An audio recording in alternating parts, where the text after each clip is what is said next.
Buenas.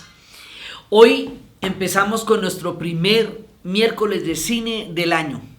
Ya ha entrado el año del conejo, además, fuera del 2023. Entonces les cuento que yo fui a Cine Colombia y me vi una película tan impresionante, tan fantástica. Realmente es muy grato y emocionante para mí contarles la película de hoy. Se llama Simone Veil, la mujer del siglo. Y resulta que esta película relata la historia de una mujer a lo largo de su vida. Esta mujer, Simone Veil, es una mujer que tuvo una vida muy fuerte. Ella estuvo en un campo de concentración a los 16 años. La experiencia de estar en los campos de concentración, en Auschwitz y en esas rutas de la muerte, cuando ya están cayendo, están liberando los campos y los van llevando de un lado al otro, el contacto con la miseria humana, con toda esa cantidad de sufrimiento, hace que ella vaya a tener un sentido de la compasión, de la dignidad, de la claridad, de la misión en la vida muy definido. Y la vida la va a poner en un lugar donde va a poder modificar muchas cosas, transformar muchas cosas, inferir en muchas cosas.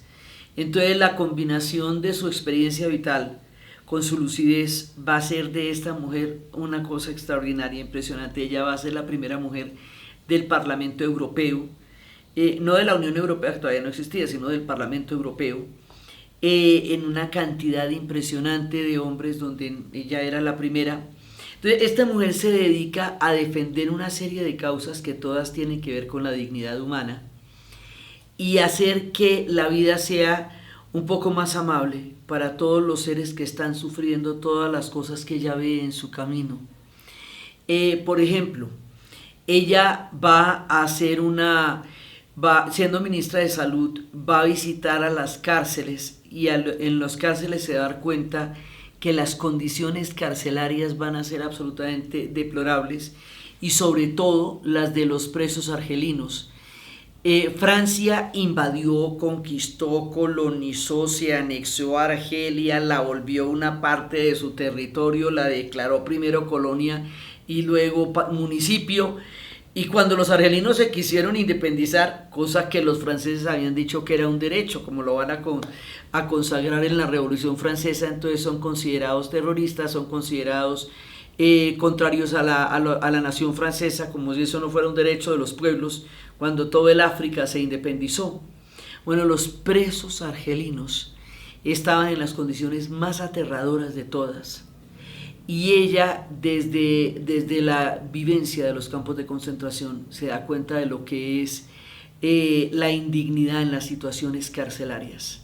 Entonces, eso va a ser un punto donde ella va a buscar unas condiciones de dignidad que estaban lejos siquiera de pensarse.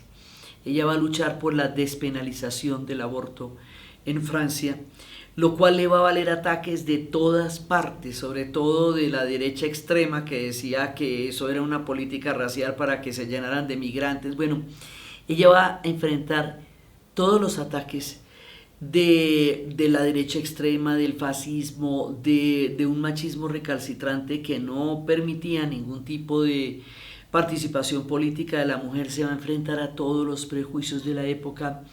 Va como ministra de Salud a tener una política frente a los enfermos de SIDA en los años 80, cuando el SIDA se consideraba una enfermedad estigmatizada y por eso no había investigación. Ella estaba con todas las personas que estaban en situación de sufrimiento y en contravía de los intereses de la época. Ella entendía esa humanidad que había en todo ese sufrimiento y esa cantidad de prejuicios que pesaban contra la dignidad, la salud y los derechos de todos aquellos que de una u otra manera entraban en los marcos de prejuicios de la época. Entonces ella va a entender todo esto, ella va a abogar por el derecho de las mujeres, por la participación de las mujeres en política. Entonces es una cantidad de causas las que ella va a defender. Y en su posición de diputada, de parlamentaria y de ministra de Salud va a estar en condiciones de poder llevar a cabo una cantidad de cambios y de transformaciones que de otra manera no hubiera sucedido si un ser tan lúcido como ella no hubiera estado a la cabeza de todas estas circunstancias.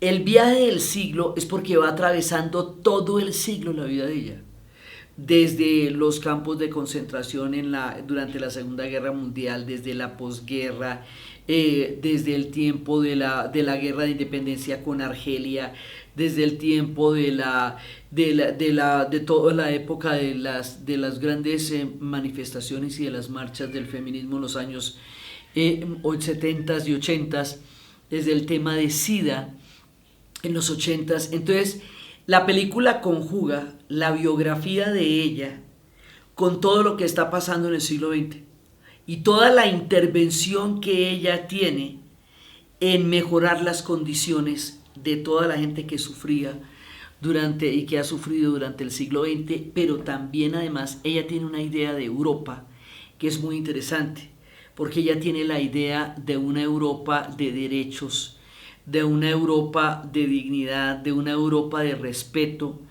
que es de lo que se trataba, empezando por la Unión Europea, que se trataba de cerrar heridas. Digamos, hay una vertiente en la historia de Europa que siempre ha luchado por la dignidad de los seres humanos y se ha enfrentado a los mismos demonios europeos del fascismo, de la xenofobia, de toda esa cantidad de prejuicios. Ella representa eso, el lado de la dignidad humana, y su idea de Europa es muy interesante. Hay un momento que ella dice que en el momento en que el holocausto, que si se niega el holocausto y que si las personas que vivieron el holocausto desaparecen y eso se trivializa, Europa pierde su norte, porque fue a partir de ahí que Europa reflexionó sobre el contenido y el valor de la dignidad humana. Esta es una historia de dignidad humana, es una historia del siglo XX, es una historia de coraje, es una historia de un compromiso muy profundo con lo humano.